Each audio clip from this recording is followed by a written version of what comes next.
Morning to all of you. ये अभी मैंने क्या किया है कि जो स्ट्रिप लेआउट में we have been shown the strip layout, ठीक है, मैं किया था पहले भी, वही सेम स्ट्रिप लेआउट है, strip layout there is no change, ठीक है। तो अब हमें ये क्वेश्चन उठता है कि सर ये लगाने, मान लीजिए अगर क्वेश्चन उठेगा कि क्या मैं ये साइड पिच पंच दूंगा तो क्या मैं स्टॉपर लगा सकता हूं? तो there is no need of the stopper, ठीक है, स्टॉपर यहाँ पर जरूरत नहीं है, इस केस में स्टॉपर की जरूरत नहीं है, ठीक है। जब आप इसका यूज करते हो तो आप इसमें आप स्टॉपर का यूज नहीं करो, ठीक है। तो ये जो है आपका ये आपका स्ट्रिप लेआउट है। स्ट्रिप लेआउट, दूसरा स्ट्रिप लेआउट मैं आपको दिखाता हूँ, एक मिनट, इससे क्लियर नहीं हो रहा है तो इसमें आपको क्लियर हो जाएगा।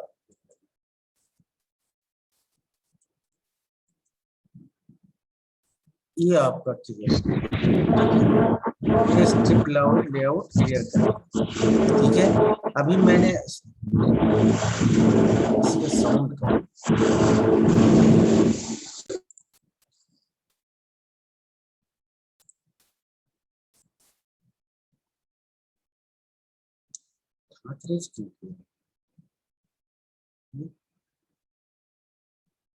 कर दिया,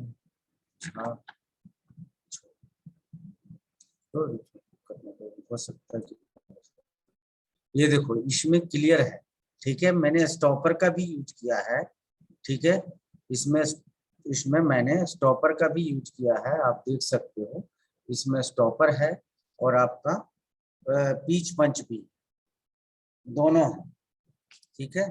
इसको हम लोग बोलते हैं क्या, इसको पीच पंच भी बोल सकते हैं और क्रॉपिंग पंच भी बोल सकते हैं, दोनों, ठीक है। तो ये स्ट्रिप लेआउट जो है आपका, ये स्ट्रिप लेआउट गौर से देखें, ये क्या है, ये आपका स्ट्रिप लेआउट है। स्ट्रिप लेआउट जो है इसी को कहते हैं।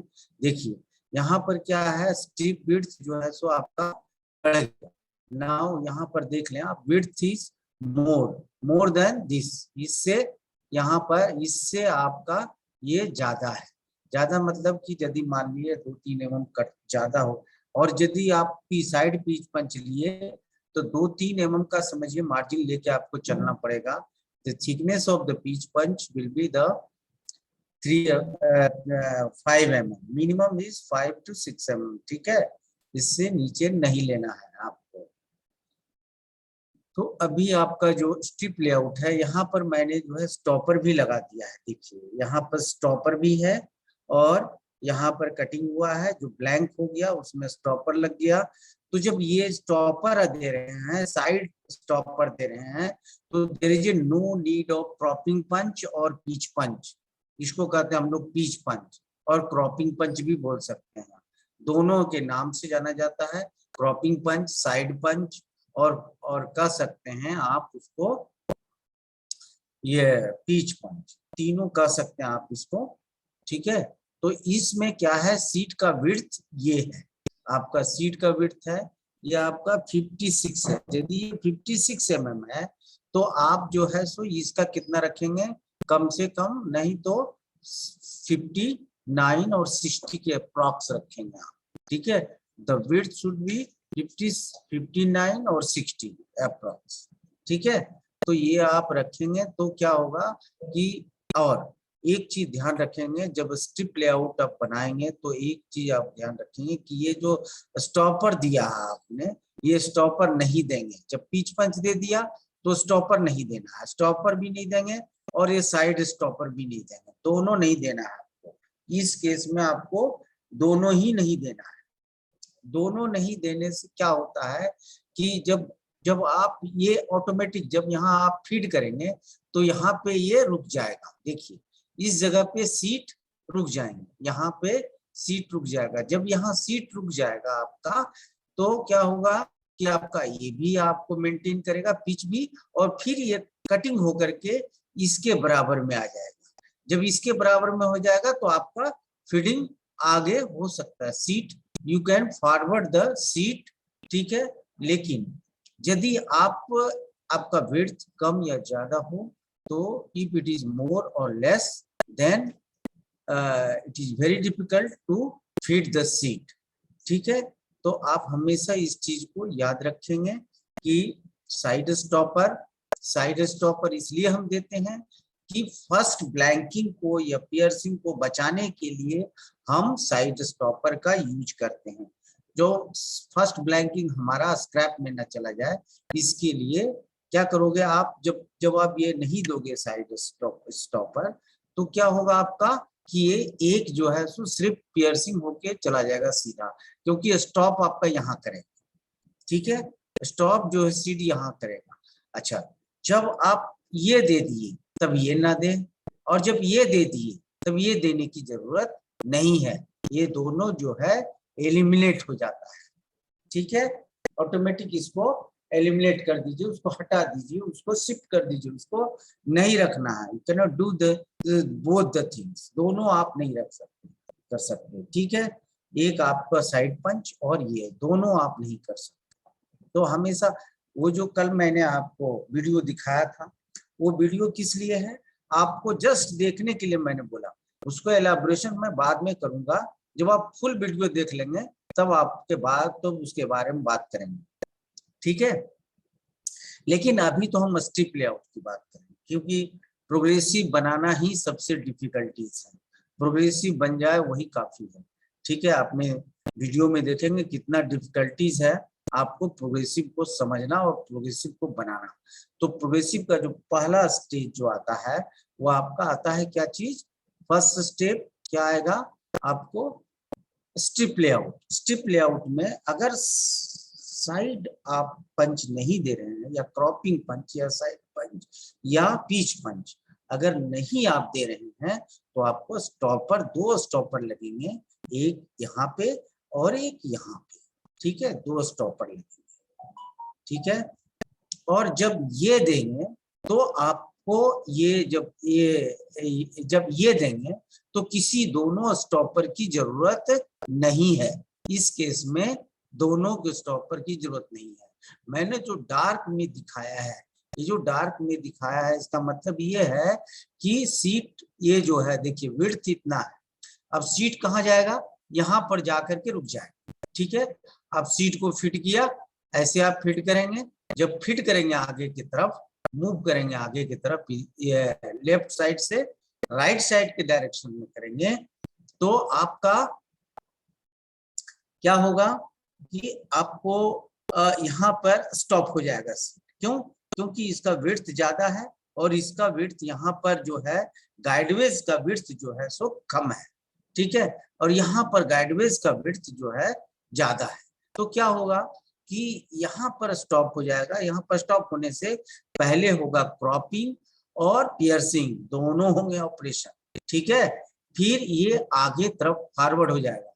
फिर पियर्सिंग, देखिए डॉटेड लाइन से यहाँ पर शो किया गया है, ठीक है। डॉटेड लाइन से ये पियर्सिंग कंप्लीट है, ऑपरेशन पियर्सिंग कंप्लीट है। फिर पियर्सिंग यहाँ चला आएगा। जब यहाँ आएगा, जब इस जगह पे आ गया, तो आपको फिर यहाँ पियर्सिंग होंगे और फिर यहाँ पूरी ब्लैंकिंग हो जाएगी। तो ये क्या करता है, ये पिच पंच को कंट्रोल कर, पिच को कंट्रोल करता है, पिच को कंट्रोल करता है, मतलब कि स्टेशन को कंट्रोल करता है। This is called station.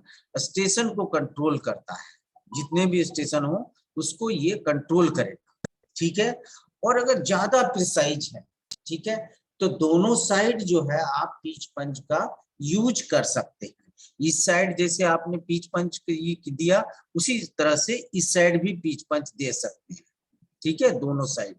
तो दोनों साइड जो है सो गाइड लेके चलेगा। आई जो साइड में गाइडवेज है उसके जस्ट टच होके चलेगा, ठीक है। क्लियर जी? Hello hello, yes sir. Clear है?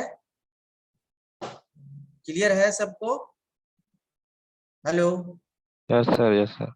क्लियर है ना? तो ये देखो, अच्छा तरह से समझो इसको, समझे बिना इसको समझे समझ ये ये ये बिना समझे हुए ये कुछ नहीं हो सकता, ठीक है? ये समझना बहुत जरूरी है। अगर मैंने क्या बोला आपको, जब आप स्टॉपर यूज करोगे, ये दो, एक स्टॉपर यूज करोगे, जब दो स्टेशन हो तो आपको दो स्टॉपर यूज करना है, एक साइड स्टॉपर और एक सेंटर स्टॉपर, ठीक है? ये फिक्स स्टॉपर जिसको कहते हैं ये, ठीक है? तो दो स्टॉपर यूज करना पड़ेगा। और जब क्रॉपिंग पंच लगा देते हैं या पीच पंच लगा देते हैं, तो आपका पीच पंच लगाने के बाद आपको ना ये यूज करना है ना ये यूज करना है, ठीक है? क्लियर रहना चाहिए ये चीज। और ये आपका ये भी टू स्टेशन है, लेकिन क्या है, मैंने इसको क्लियर रूप से बनाया है कि आपको समझ में आ जाए। ये हमारा खुद बनाया हुआ है। तो आप अब आगे हम लोग चलते हैं। जब ये हो गया आपका कंप्लीट, ये अच्छा तरह समझिए, फिर आगे जो है सो मैं समझाता हूँ, ठीक है? अब दूसरा आता है, ये तो आपने देख लिया। ये देखिए स्टीपर प्लेट, ये स्टीपर प्लेट है, ऊपर वाला जो है स्टीपर प्लेट। स्टीपर प्लेट है क्या चीज जी? स्टीपर प्लेट क्या फंक्शन है? What is the function of the stripper plate? Stripper plate function ये है, डिस्कार्ड द वर्क पीस, और कह सकते हो strip, discard the strip from the punch after cutting operation. Cutting operation के बाद क्या करता है वो, उसको वहां से उसको हटाता है, सीट को हटाता है, ठीक है? डिस्कार्ड द वर्क पीस और strip from the punch after cutting operation, ठीक है? तो ये जो है आपका ये सॉलिड टाइप स्टीपर प्लेट है, जिसमें कि गाइडवेज भी है, ठीक है? इसमें देखिए गाइडवेज भी है बना हुआ, गाइडवेज भी बना हुआ है। और ये जो है स्टीपर प्लेट है, ये जो मैं दिखा रहा हूँ ये स्टीपर प्लेट है, side spring loaded finger stopper है, ठीक है? ठीक, तो ये इसका ध्यान रखेंगे। ये जो है आपको दूसरा फंक्शन क्या है, टू गाइड द पंच, ठीक है? टू गाइड द पंच, ठीक है? दो काम है इसका, पंच को गाइड करना, और पहला काम है डिस्कार्ड द वर्क पीस, ठीक है? और कह सकते हो in another way you can give the definition, to fall down the seat from the punch, ठीक है? पंच को पंच से सीट को गिराने के लिए इसका यूज होता है, ठीक है? स्टीपर प्लेट का। और अगर तुमने सॉलिड टाइप स्टीपर प्लेट जिसमें कि आपका गाइडवेज भी है बना हुआ, दोनों साइड देखो, दोनों साइड गाइडवेज भी है, अगर वैसा बना दिया तो इसका जो है फंक्शन क्या हो जाएगा, फिर इसका एक फंक्शन और बढ़ जाएगा, क्या होगा? टू गाइड द स्ट्रिप, ठीक है? To guide the strip. तो जो है आपको ये क्लियर इसीलिए मैंने बताया कि कभी कभी हम लोग क्या करते हैं, गाइडवेज में यहाँ पर अलग पीस दे देते हैं, ठीक है?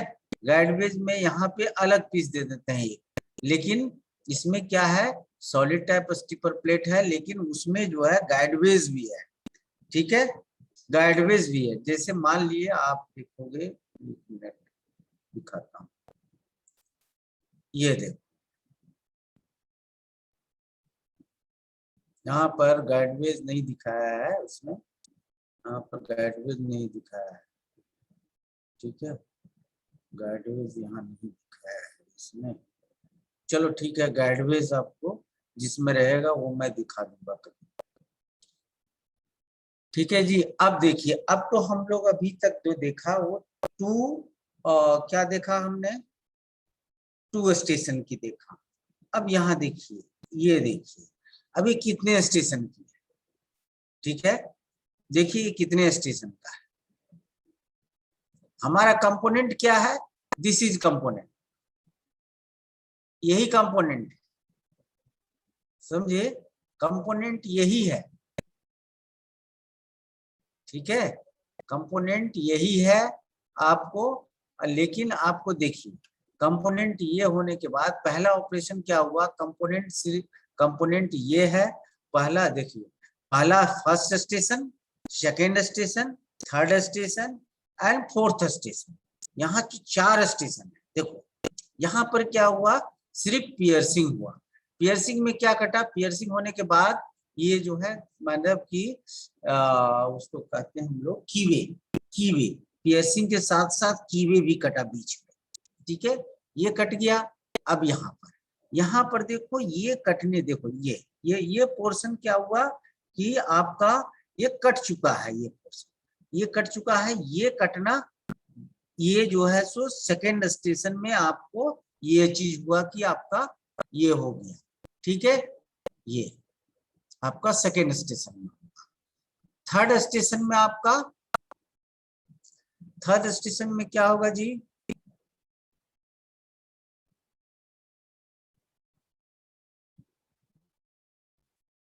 ये थर्ड स्टेशन में यहाँ जो दिखाया है वो क्या दिखाया है, ब्लैंक, पूरा ब्लैंक दिखाया ना, ये पूरा, ठीक है, ये पूरा ब्लैंक दिखाया। यहाँ पर जो आप देख रहे हैं ये पायलट होल है, ठीक है, these are the pilot hole, ये जो होल है ये पायलट होल है।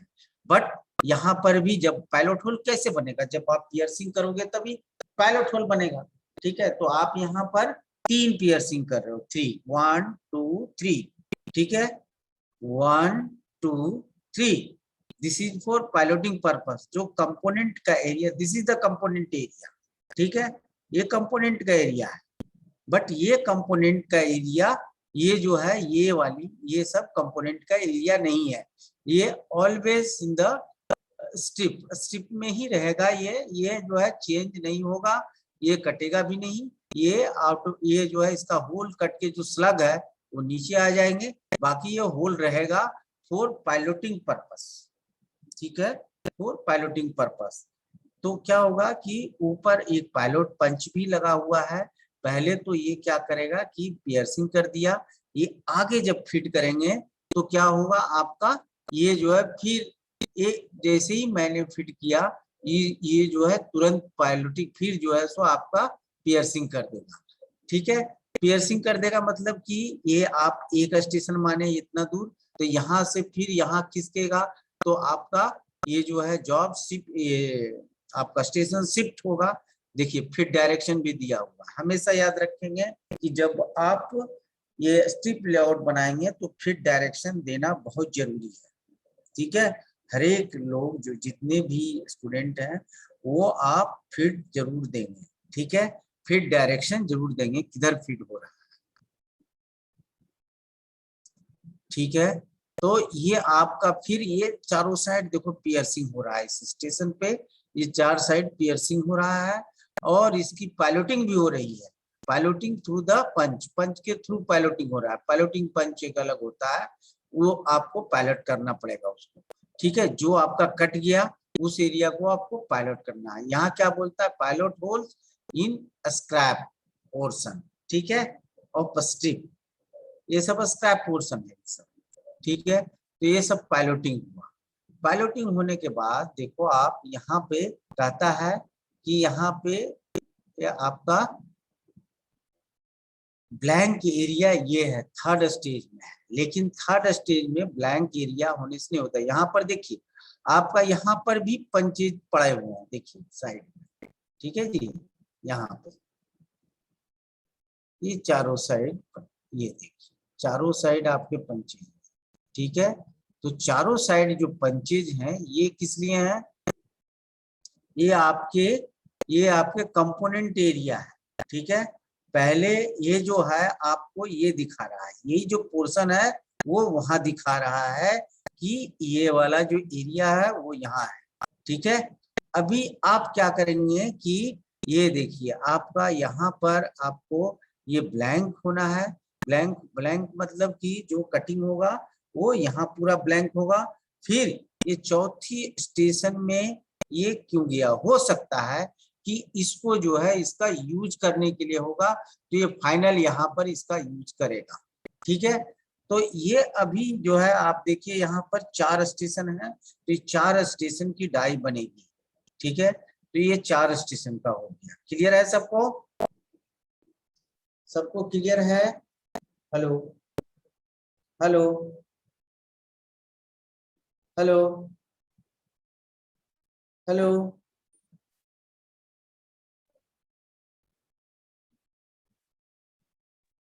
हेलो। सर मतलब डाई एक बनेगी, बट ये हाँ, 4 डाई स्टेशन के डाई लिए एक ही, डाई एक ही बनेगा, डाई तो एक ही रहेगा। हाँ लेकिन सर वो चारों जो पंच रहेंगे चारों स्टेशन के, तो वो हाँ साइमल्टेनियसली एक साथ चलेंगे ना? हाँ, बढ़ते जाएंगे। वो जैसे कि यहाँ पर, जैसे यहाँ पियर्सिंग हुआ, यहाँ पर देखो यहाँ भी पियर्सिंग हो रहा है, हो ना, है ना। ये पर देखो यहाँ पर क्या है कि ये कीवे है, यहाँ पर जो है साइड में काटा हुआ है ना। ये देखो ये साइड में, ये भी एक तरह का दूसरे शेप में, राउंड शेप में नहीं है, ये दूसरे शेप में है। फिर यहाँ क्या हुआ कि इसी पे, इस जगह पे ब्लैंकिंग हो गया। ठीक है, यहाँ पे पूरी जो डार्क जो दिखा रहा है जी, ये ब्लैंकिंग दिखा, ये आपका मतलब एक साथ ये चारों ऑपरेशन परफॉर्म होंगे एक साथ। एक साथ, हाँ, चारों एक ऑपरेशन एक 4 साथ स्टेशन परफॉर्म पे होंगे, चारों पंच लेकिन एक साथ चलेंगे, अलग डिफरेंट स्टेशन पे होंगे। डिफरेंट स्टेशन पे। डिफरेंट स्टेशन पर होंगे। ठीक है, तो एक ऑपरेशन हो गया यहाँ पे, 2 ऑपरेशन हो गया, है ना, 2 ऑपरेशन हो गया, और यहाँ 3 ऑपरेशन। यहाँ पर देखिए, यहाँ पर इसको भी ले लीजिए आप, क्योंकि पायलटिंग होल कर रहे हैं, तो ये जैसे ही आप फॉरवर्ड करेंगे तो वो पायलट पंच जो रहेगा, it will B guide the sheet. ठीक है, पायलट पंच क्या करेगा, गाइड करेगा, सीट को गाइड करेगा, इसीलिए पायलटिंग हमने दे दिया है पायलट होल्स। ठीक है, ये ताकि आगे जाकर के क्या करे कि वो उसको गाइड करे।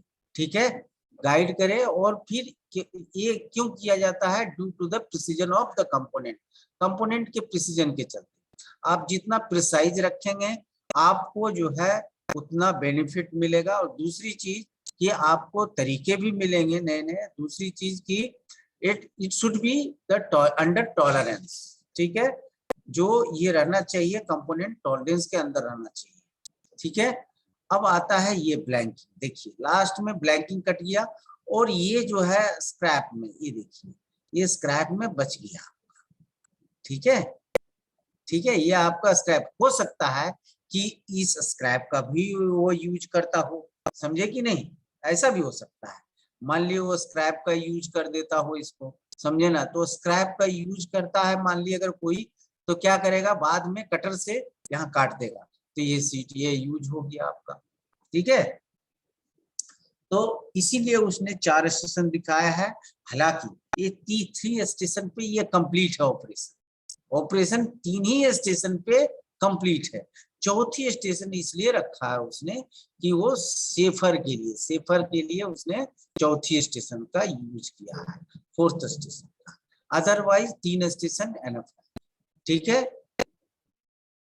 जो है अब हेलो, अब देखो इसमें जो है मैंने आपको दूसरा चीज आपको दिखा रहा हूँ, ये आपका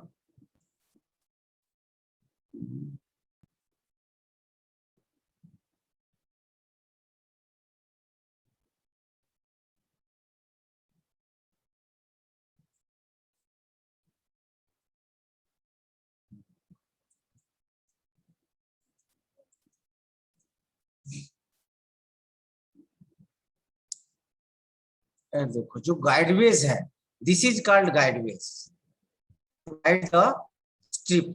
ठीक है, स्ट्रिप, स्ट्रिप को गाइड करने के लिए ये गाइडवेज का यूज होता है। ये गाइडवेज लैंग्वेज जो आप देख रहे हो, ये लैंग्वेज जर्मन लैंग्वेज है। ठीक है, जर्मन के बुक से लिया गया इसको, तो लेकिन ये क्या है, दिस इज गाइडवेज। ठीक है, दोनों साइड गाइडवेज है, 1 2। और जो इसमें मैंने दिखाया थोड़ा सा, इसमें जो सॉलिड टाइप में, वो गाइडवेज ऑलरेडी स्टिपर में कटा हुआ है, ये अलग से आपका गाइडवेज अलग से दिया हुआ है। ठीक है, तो अब 1 by 1 करके हम जाएंगे कि जो है गाइड वेज का थिकनेस कितना होना चाहिए, स्टीपर प्लेट का थिकनेस कितना होना चाहिए, डाई प्लेट का थिकनेस कितना क्या होना चाहिए। लेकिन इसके पहले आप जो है ये जानना जरूरी है कि डिजाइन ऑफ प्रेस टूल्स, ये आप लिख लीजिए, ठीक है। आप सभी लिख लीजिए कि इसके मतलब डिजाइन करने के लिए क्या क्या इन्वॉल्व होना जरूरी है। Design of any press tool involve the following steps, ठीक है। फॉलोइंग स्टेप 1 by 1 लिखिए आप। Determine the force required for the operation, ठीक है। Determine the force required for the operation, ठीक है। पहला फर्स्ट स्टेप क्या करना है, वो आपको फाइंड आउट करना है, you have to find out the force calculation for the cutting, ठीक है। जो ऑपरेशन हो रहा है उसके लिए आपको जो है फोर्स कैलकुलेशन निकालना है कि कितना हम फोर्स लगाएंगे, मतलब कितना टन का मशीन लगेगा, कितना टन फोर्स का मशीन लगेगा। Tonnage, press tonnage, press tonnage को निकालने के लिए हम लोग जो है सो ये निकालते हैं, ये हम लोग फाइंड आउट करते हैं। इसका फर्स्ट स्टेप। सेकेंड स्टेप देखिए, second step selection of the press, selection of the press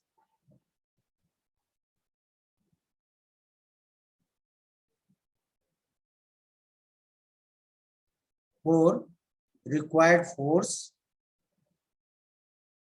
for required workpiece size and shape, ठीक है। for required से required force, ठीक है। selection of the press for required force, workpiece size and shape, ठीक है। ये तीनों क्यों, अब हमने जो है आपको selection of the press machine, मैंने आपको इसलिए बोला कि मैंने आपको बताया था पहले कि 4 टाइप के होते हैं मशीन, ये आपके प्रेस मशीन। पहला जो फंडामेंटल है, जो मेन चीज जो है आपको 4 types of press machine. First आपको मैकेनिकल प्रेस मशीन, सेकंड आपको हाइड्रोलिक प्रेस मशीन, थर्ड आपको न्यूमेटिक प्रेस मशीन और इलेक्ट्रोन्यूमेटिक प्रेस मशीन, और आपका जो हैंड प्रेस मशीन। ये जो है आपको मैंने आपको बता चुका, ठीक है। तो ये अकॉर्डिंग टू ड्राइविंग मैकेनिज्म के अनुसार से डिवीजन किया गया है कि ये कितने भाग में डिवाइड किया जाएगा। अब उसमें बहुत से प्रेस मशीन आएगा, जो आपका सी टाइप प्रेस मशीन भी रहता है। सी टाइप माने frame will be C type, ठीक है। आप जैसे देखो ये प्रेस मशीन क्या है, ये सी टाइप है। प्रेस मशीन क्या है, ये देखो सी टाइप है ना, ये सी टाइप।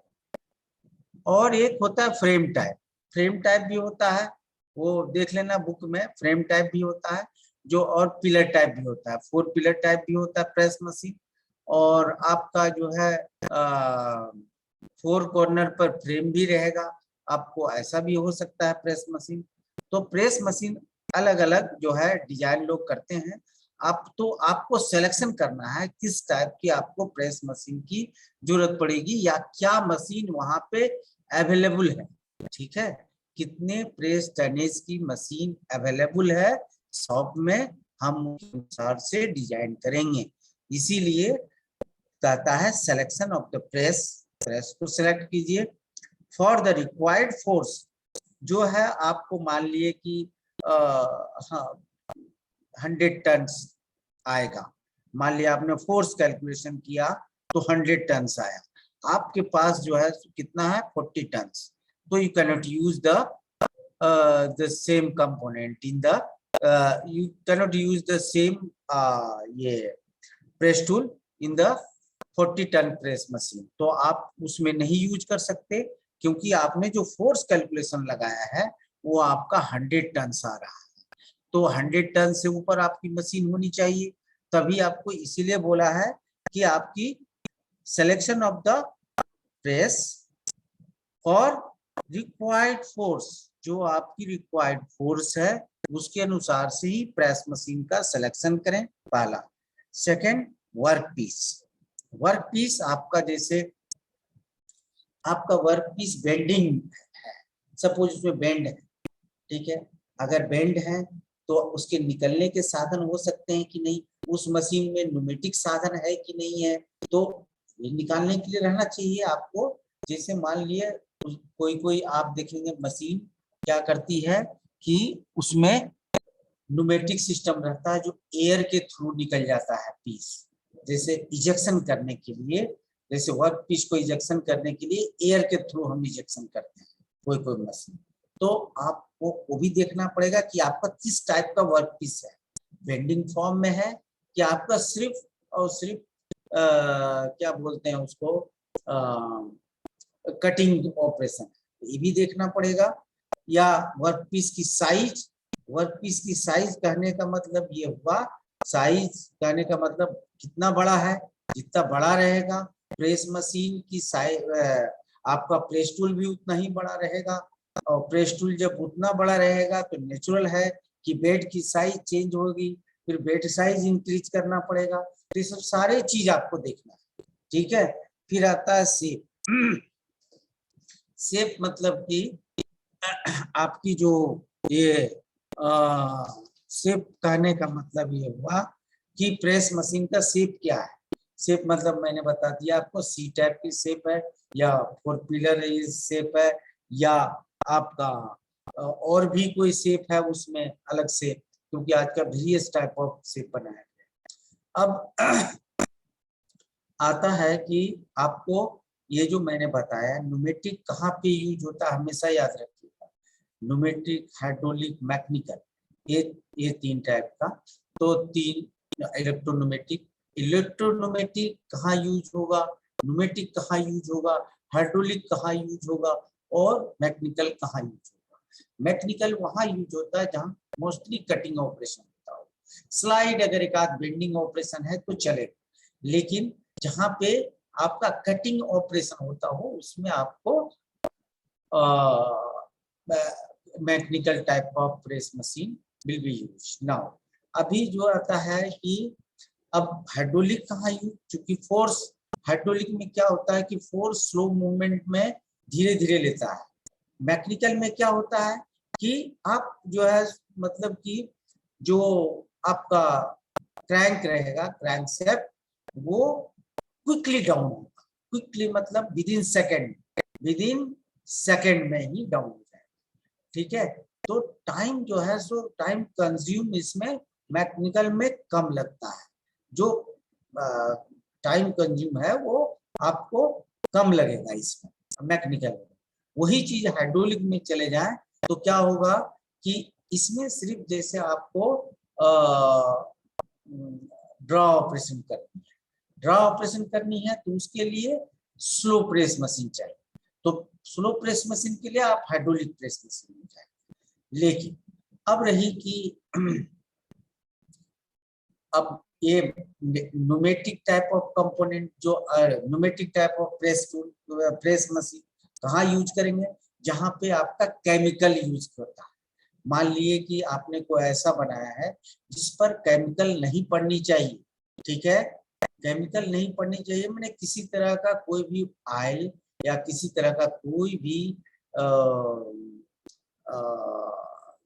ये मैकेनिकल थिंग्स यूज नहीं होना चाहिए, वहां पे उस कंपोनेंट में हम लोग न्यूमेटिक का यूज करते हैं, ठीक है। जैसे मान लिए आपका दवाई की कैप रहा, कैप बनाना है, तो कैप जब बनाना है या उसको कह सकते हैं आपको आप ये देखे होंगे कोको कोला का ढक्कन, ठीक है। तो ये सब जो बनता है, ये सब जो है सिर्फ और सिर्फ न्यूमेटिक प्रेस मशीन में ही बन सकते हैं। अगर मैं हाइड्रोलिक या मैकेनिकल लगा दिया और अगर ऑयल का एक बूंद भी अगर उस पे गिर गया कंपोनेंट पे, तो क्या होगा कि वो रिएक्शन कर जाएंगे, ठीक है। इसीलिए जहां पे दवाई, जहां पे आप कोल्ड ड्रिंक जैसे चीज या कोई खाद्य पदार्थ, मतलब कि जो आप खाने के लिए यूज करते हैं, वैसा चीज अगर आप प्रेस टूल में काट रहे हैं तो आप कृपा करके मैकेनिकल प्रेस और हाइड्रोलिक प्रेस का यूज ना करें, वहां न्यूमेटिक प्रेस का यूज करें, ताकि ऑयल उस पर ना गिरे। या पेपर कटिंग हो तो पेपर कटिंग के लिए भी न्यूमेटिक का ही यूज करते हैं, या कोई कपड़ा कटिंग करना हो, या देखते हैं आजकल क्या होता है, प्रेस मशीन में प्रेस लगा दिया, प्रेस मशीन में कर दिया, पंच और डाई लगा दी, और उसमें एक ही बार प्रेस करता है, सीधा 10 कपड़े एक साथ कट जाते हैं। ठीक है, 10 या 20 या 50 कपड़े एक साथ एक साइड के कटते हैं। ठीक है, तो जहाँ पे मास प्रोडक्शन होता है, जहाँ पे इस टाइप का चप्पल देखते हैं, चप्पल भी ऐसे ही बनता है, एक ही बार में 10 चप्पल रखता है और उसको जो ऊपर से प्रेस कर देता है। तो क्या होता है कि चप्पल पे अगर ऑयल गिरेगा तो क्या होगा कि उसको साफ करने पड़ेंगे, फिर उसमें पानी लगाना पड़ेगा, तो दिक्कत आ जाएगी। ठीक है, तो ये सब में मैकेनिकल प्रेस यूज चप्पल में तो होगा खास करके जो, लेकिन आपके पेपर हुआ, चाहे आपका कपड़ा हुआ, जहाँ कटिंग होता है, यहाँ पर वहां पे कभी भी मैकेनिकल या हाइड्रोलिक प्रेस का यूज नहीं करते हैं, वहां पे न्यूमेटिक प्रेस ही चलता है। ठीक है, या केमिकल का जहाँ यूज होता है, जिस कंपोनेंट में। ठीक है जी, क्लियर है यहाँ तक? Hello hello hello, okay sir. है ना?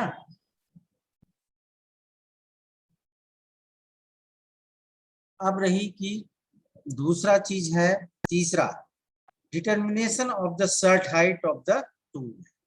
कहता है determination of shut height of the tool. एक एक करके हम बता रहे हैं। देखिए ये थर्ड पॉइंट है, थर्ड पॉइंट है, कृपया करके सभी लिखिए या सुनिए, जो भी करना है कीजिए। ठीक है, determination of shut height of the tool. Shut height किसको कहते हैं? प्रेस टूल में या मशीन का सर्ट हाइट क्या होता है, या प्रेस टूल का सर्ट हाइट क्या होता है? हर एक मशीन में लिखा रहता है स्टेट की sir, shirt SHIRT shirt height, shirt height SHUT, shirt SHUT, shirt. ठीक है, shirt height SHUT, shirt height. ठीक है, shirt height of the press tool. ठीक है, and shirt height of the machine, दोनों लिख लीजिए। ठीक है, shirt determination of the shut height of the press tool and shirt height of the machine. ठीक है, तो अब ये सर्ट हाइट है क्या चीज? अब सर्ट हाइट के बारे में ध्यान दें, सर्ट हाइट के बारे में आपको मैं बता रहा हूं। ये देखो, ये प्रेस टूल है, तो प्रेस टूल की सर्ट हाइट क्या है इन ए क्लोज कंडीशन। पहले मैं प्रेस टूल पे आता हूं, तो प्रेस टूल में what will be the shut height of the press tool. ठीक है, in a close condition, close condition में प्रेस टूल की सर्ट हाइट क्या है? तो ये जो ऊपर का पोर्शन है, ये यहां से top surface of the top plate, distance between the top surface of the top plate and bottom surface of the bottom plate. ठीक है, distance between the top surface of the top plate and bottom surface of the bottom plate is called the surface height of the press tool in a closed condition. लिखो, in a closed condition. ठीक है, close condition मतलब कि पंच die के अंदर हो तब कहते हैं उसको क्लोज कंडीशन। ठीक है, पंच डाई में हो तो उसको कहते हैं हम लोग क्लोज कंडीशन। तो लिख लो, इन ए क्लोज कंडीशन। ठीक है, जब आप उसको आप ये क्या बोलते हैं, प्रेस टूल को जब आप ऊपर की तरफ लेते हैं तो आपको ओपन कंडीशन में आ जाएगी। ठीक है, तो उसी का हो जाएगा कि दूसरा हो जाएगा, आपको वही हो जाएगा, top surface of the top plate and bottom surface of the bottom plate in A open condition distance between the top surface of the top plate and bottom surface of the bottom plate in a open condition, तो उसको कहते हैं हम लोग सट height. तो यहाँ पर सट हाइट दो हो गया, एक ओपन कंडीशन वाला और एक क्लोज कंडीशन वाला, ठीक है। सर एक बार रिपीट कर दीजिए। ये थर्ड पॉइंट है, क्लियर होना चाहिए आपको। ये थर्ड पॉइंट है आपको जो मैं बता रहा हूँ, design of press, design top surface of the distance between, लिखिए distance between top surface of the top plate, between top surface of the top plate and bottom surface of the bottom plate, ठीक है। इन्हें एक में लिखिए, इन्हें open condition, और फिर वही डेफिनेशन को लेके इन्हें क्लोज कंडीशन। अब क्लोज कंडीशन और ओपन कंडीशन है क्या चीज? क्लोज कंडीशन वो कहलाता है जब पंच डाई के अंदर और जब पंच स्टीपर प्लेट में हो तो उसको कहते हैं ओपन कंडीशन, ठीक जी, clear? Okay sir. After cutting it will be hidden in the stripper plate, क्या हो जाएगा आपको? स्टीपर प्लेट के अंदर ही छिप जाएगा वो, ठीक है। तो वो कंडीशन और क्लोज कंडीशन, ये दोनों को, और ये दोनों हमेशा याद रखेंगे कि क्लोज कंडीशन और ओपन कंडीशन क्या है। अब रहता है आपको अब आप press machine, shut height of the press machine. Shut height of the press machine क्या हुआ कि बॉटम सरफेस ऑफ द, लिख लीजिए, bottom surface of the ram, bottom surface distance between भी आएगा ना सर? डिस्टेंस बिटवीन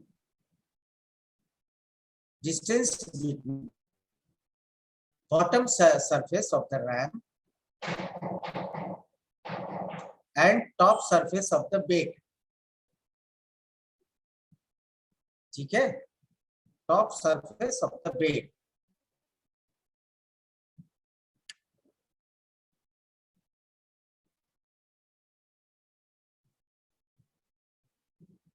तो ये हमेशा हर मशीन में लिखा रहता है, देखिएगा हर मशीन में साइड में लिखा रहता है दिस इज द सट हाइट ऑफ द मशीन, समझे? हर मशीन में साइड में देखिएगा कि लिखा रहता है कि कितना सट हाइट है इस मशीन का, ठीक है।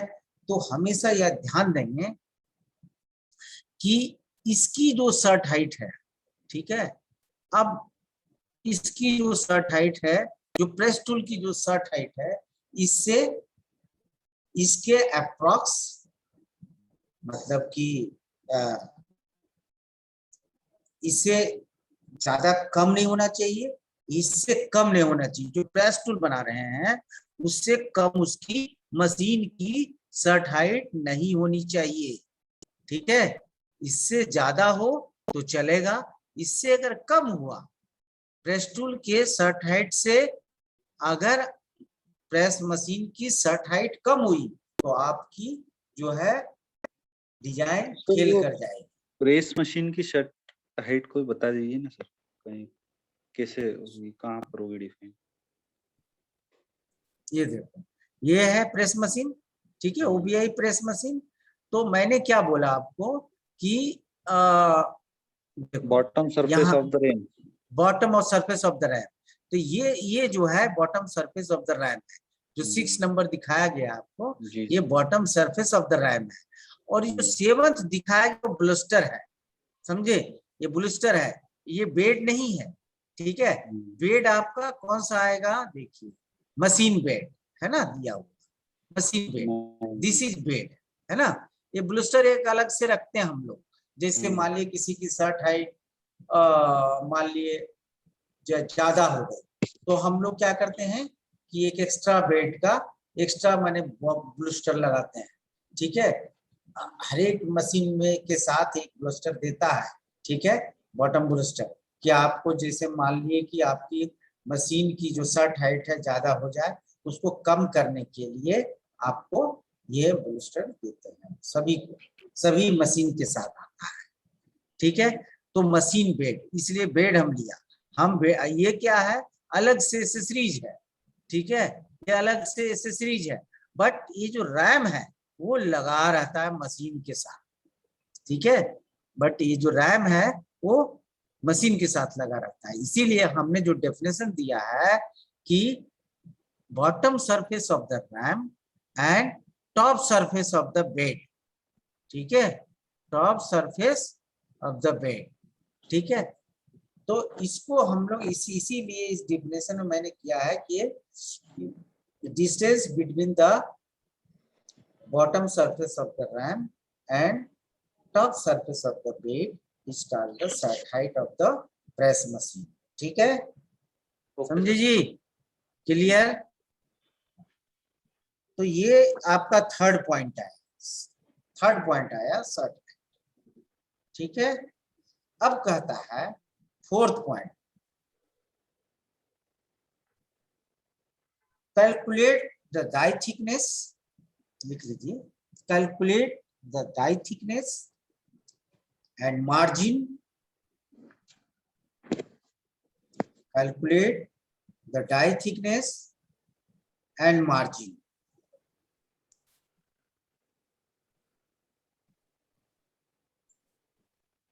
ठीक है जी। हाँ, calculate the die thickness and margin.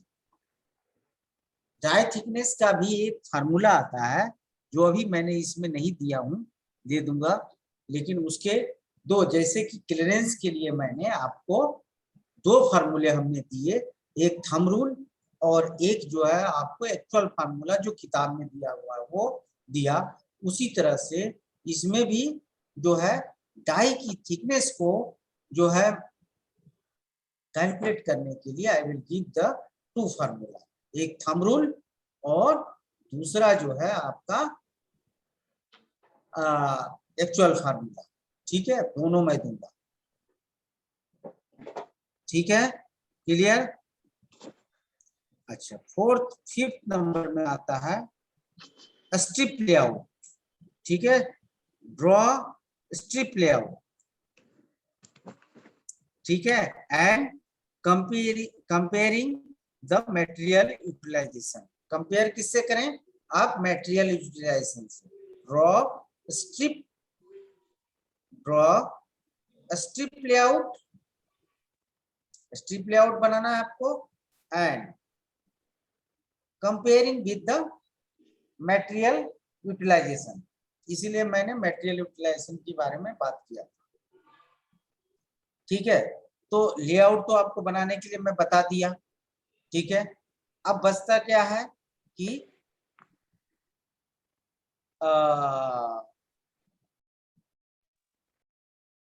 Material utilization, percentage of material utilization, ठीक है, इसका, ठीक है, तो वो भी मैं कल बताऊंगा ये चीज।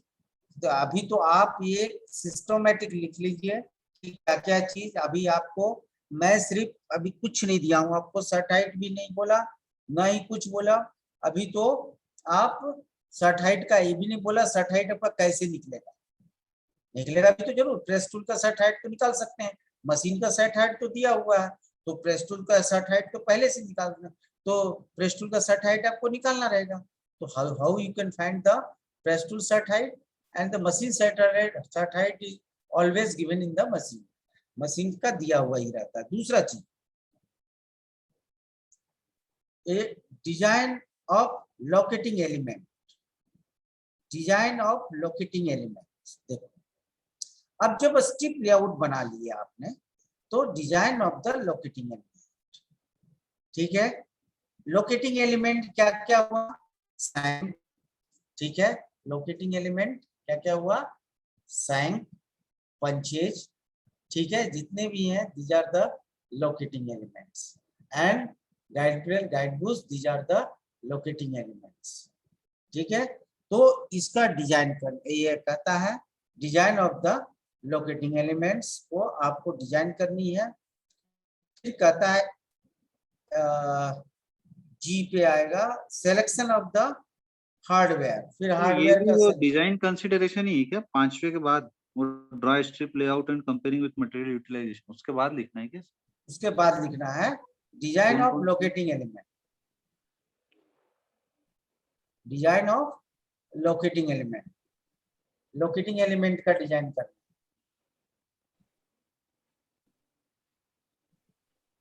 ठीक है, जी सर।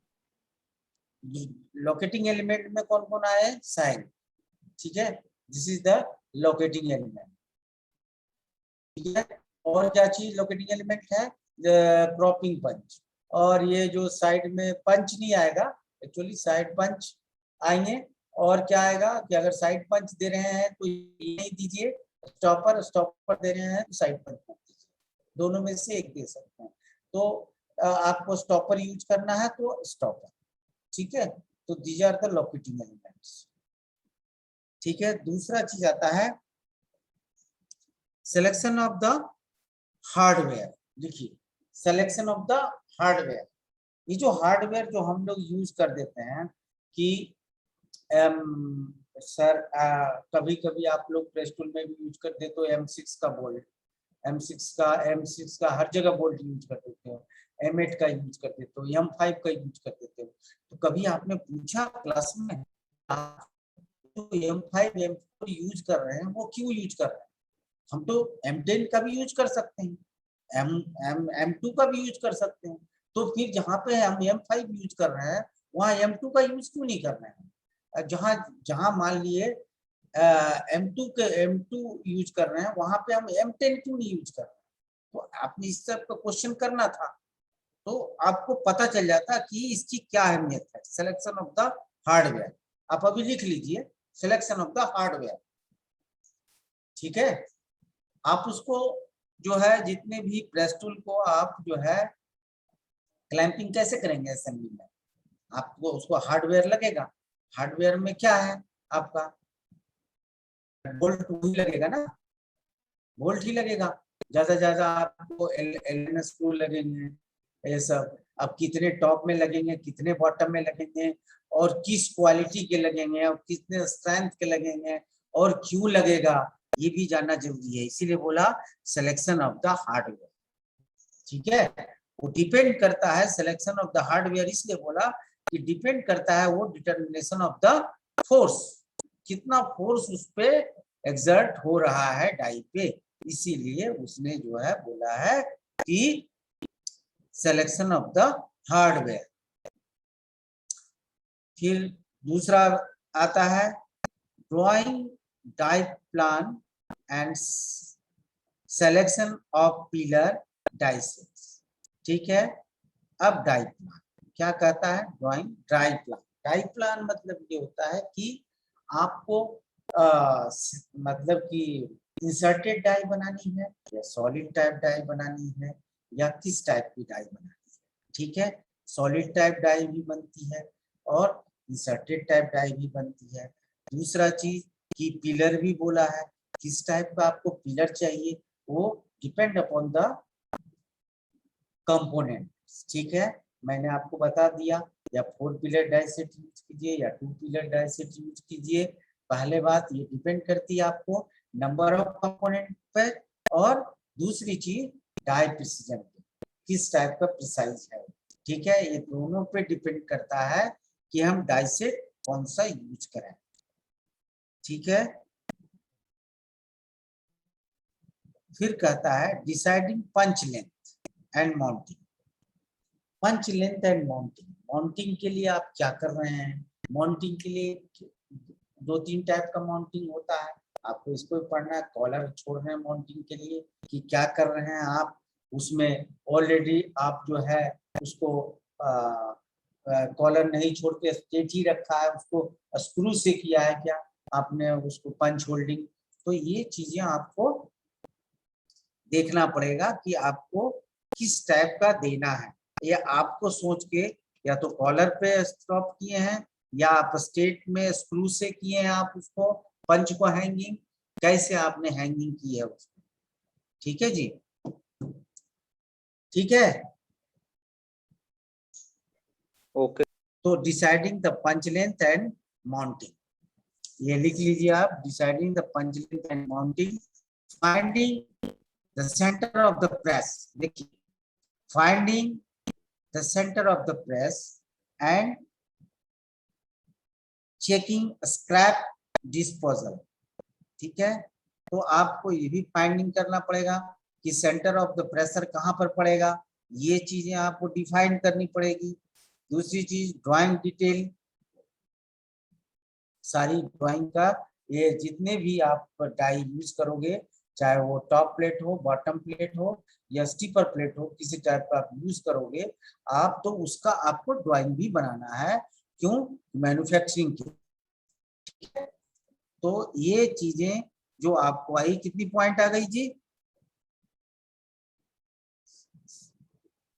10 हो गई।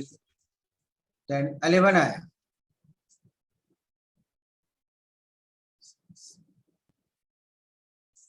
टेन 11 है। सर 11 उसका पॉइंट। पीडीएफ वो पिक है क्या, मतलब कि कितना है वो दिखा रहा है? 11 पॉइंट है। फोर्स लिखा, डिटरमिनेशन ऑफ फोर्स लिखा, सिलेक्शन ऑफ द प्रेस लिखा, जी लिख लिया ना। उसके हाँ बाद डिटरमिनेशन ऑफ शॉर्ट हाइट, फिर हाँ मैंने बोला आपको calculating the calculated height thickness and thickness है ना। ड्राइंग स्ट्रिप लेआउट, ये लिख लिया, लिखा। जी सर। फिर design of the locating element लिखा, सिलेक्शन ऑफ हार्डवेयर, सही है सर।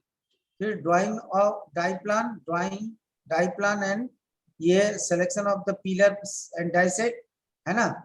उसके बाद deciding the punch length and mounting लिखा। ठीक है सर। उसके बाद आपका आ जाएगा finding centre of the press, फिर ड्राइंग डिटेल। ड्राइंग डिटेल क्या होगी? आपको अलग अलग पार्ट की डिटेलिंग करनी। ठीक है, ये 11 पॉइंट है टोटल 11 पॉइंट है। अब हम 1 बाय 1 जो है बताते जाएंगे, और मंडे ट्यूसडे को हम कंपोनेंट आपको दिखाएंगे। ठीक है, कंपोनेंट जो दिखाएंगे आप उसमें प्रिसाइज खुद ही सेट करना। आप जो है हाईली प्रिसीजन कंपोनेंट रखना चाहते हो या प्रिसीजन कंपोनेंट रखना चाहते हो, या आप जो है कॉमर्शियल टाइप कंपोनेंट रखना चाहते हो, तो ये आप खुद ही डिसाइड करना। सर एक वीडियो जैसे मशीन पे कंपोनेंट बनते हुए तो प्लेट फीड हो रही हो, ऐसा कुछ वीडियो दिख सकता है क्या सर? हाँ देख सकते हैं आप। होता मैं कल आपको दिखाऊंगा। ठीक है, एनिमेटेड हो कि डाई उसमें रखी है, इसके बाद ये नीचे आ रहा है, दिखा। ठीक है, ये तो आप लोग खुद भी दे सकते हो यूट्यूब में, लेकिन जो है चलो मैं ही दिखा दूंगा आपको कि कौन सा बेस्ट है। ठीक है, मैं सेलेक्ट कर लूंगा कौन सा बेस्ट है। ठीक है जी। सर ये थोड़ा सा ये था कि मतलब बाकी की क्लास सर शायद अटेंड नहीं कर पाऊंगा। क्यों? क्योंकि वो टाइम का इशू आ रहा है सर मेरे लिए। तो क्या कहीं जा रहे हो क्या? नहीं सर, वो मतलब जॉब के सिलसिले में और इसमें परेशानी आ रही है थोड़ी सी, तो वो उस कारण से सर या तो फिर या फिर सुबह हो जाए सर, ये 9 से 10 के बीच, या फिर ऐसा कुछ हो तो। कोई बोलता है 10:30, कोई बोलता है 11, कोई बोलता है 9, या फिर सर दोपहर में हो पाए, मतलब जैसे 2 बजे। 2 बजे सब देख लो, सब तुम लोग पूछ लो, सब आपस में जो है ना, you can discuss to own colleagues, आप कर सकते हो, आप डिस्कस करके हमको बता दो। सभी लोग तैयार हैं, ये सुन रहे हैं? अंकित, ऋतिक, रामकृष्ण, शिव नारायण, अभी जितने भी हाँ भाई 2 से करवा लो, 3 दोनों क्लासें एक साथ हो जाएगी अपने, फिर 2 से 3 और 3 से 4। सभी कॉलीग्स पूछ लो, समझे कि नहीं? हम तो कहते हैं हाँ, सब आप अपने। हाँ बोलो सर। आप जैसा डिसाइड करेंगे वैसा आप टाइमिंग डाल दीजिएगा, तो उस हिसाब से प्रिपेयर हो जाया करेंगे। नहीं वैसा नहीं है। हम जो है, आप लोग मैक्सिमम लोग कब ज्वाइन कर पाओगे ये बताओ, क्योंकि बार बार किसी चीज को रिपीट करना ठीक नहीं है। आप लोग मैक्सिमम जो है कब ज्वाइन कर पाओगे, क्योंकि अब डिजाइन का एरिया आ रहा है। ठीक है, आप अगर छोड़ दिए तो कोई मतलब नहीं है 5 दिन का। ठीक है, क्योंकि डिजाइन अब समझना बहुत जरूरी है। यहाँ से मैं डिजाइन इसलिए मैं बताया हूँ, प्रेस मशीन भी शॉर्टकट में बता दिया आपको, और ये भी बता दिया कि क्या क्या डिजाइन की क्राइटेरिया है। तो आपको सारी चीज जो है एक एक करके मैं अब सब एलाबोरेट कर दूंगा। अब रही बात तुम लोगों को टाइम की बात है, तुम लोग टाइम खुद ही सोच करके बता दो। मेरा फोन नंबर तो सबके पास होगा, यस जी सर। सर। है ना? ठीक है तो सर, अभी तो फिर यही कंटिन्यू कर लीजिए आप 10 बजे, कोई दिक्कत नहीं। हेलो बाकी हाँ बोलो। Hello Bhushan sir. हेलो हाँ बोलो अंकित। सर, मैं ये बोल रहा हूँ, अगर आपको जैसा भी जम रहा है ना तो आप डिसाइड कर लो, क्योंकि आप हमारे टीचर हो, है ना? तो फिर आप सर्कुलेट कर देना कि इतनी बजे से क्लास रहेगी, तो सर को भी अगर रहेगा बेनिफिट तो सारे उसी टाइम अटेंड कर लेंगे। नहीं, आप लोग को जिस देखो हमारा क्या है, अभी मैं आपको बताया, उसके बाद फिर जाकर के थोड़ा सा प्रोडक्शन का काम रहता है। इसके अलावा मेरे पास क्या है कि मैं फिर या तो मैं 2 बजे के बाद क्या करता हूँ कि IGTR जाता हूँ कभी कभी, ओके सर। तो इसीलिए हमें प्रॉब्लम आ रही है। तो तुम लोग 10 बोले से 11:15 ही रहने दें, कोई दिक्कत नहीं। फिर 10:15 से 11:15 कर लीजिए, कोई दिक्कत ठीक ठीक ठीक ठीक। नहीं। अब वो 5 ही दिन है सर, ज्यादा तो है नहीं, हाँ क्योंकि हाँ हाँ, कितने समय तक चलेगा सर ये? 6 बस सैटरडे तक, तो इसीलिए उसके अंदर में ही तो सीख लो सब, है ना? उतने में हो जाएगा सर सैटरडे हाँ में? 100%, 100%। ठीक है, Yes, प्रोग्रेसिव तो 100% हो जाएगा, आपको कोई परेशानी नहीं आएगी प्रोग्रेसिव में। अब प्रोग्रेसिव में नहीं आएगी तो मैं समझता हूँ कि आगे भी नहीं आनी चाहिए। और मैं तो और मैं जो सोचूंगा कि जो है एक आध क्लास एक आध दिन ले करके वो भी बता दूँ, ठीक है? मतलब सर जैसे कि इंटरव्यू देते हैं या कुछ, तो उसके लिए काफी होगा ना इतना? हाँ हाँ, इतना काफी है। ठीक है, थोड़ा सा ड्रॉ डाई के बारे में जान जाइएगा बस। एक दिन उसी मैं रखा हूँ सैटरडे को ड्रॉ डाई के बारे में, बाकी मैं प्रोग्रेसिव के बारे में। ऐसे एक आध सर लेक्चर कभी आप लेना भी चाहें, मंडे ट्यूसडे जैसे शनिवार के बाद तो आ जाएंगे हम, कोई प्रॉब्लम नहीं है सर। जैसे कुछ एक्स्ट्रा यदि बच जाता हो। नहीं अब उसमें सर बच्चे लोग संडे, हेलो सर, संडे को भी ज्वाइन कर ले तो चलेगा क्या? हेलो, नहीं, संडे को आप भले 1 घंटे की क्लास ले लीजिएगा अगर बचेगा तो, चलो ठीक है ठीक ना है। सर? ओके। ठीक है सर, थैंक यू।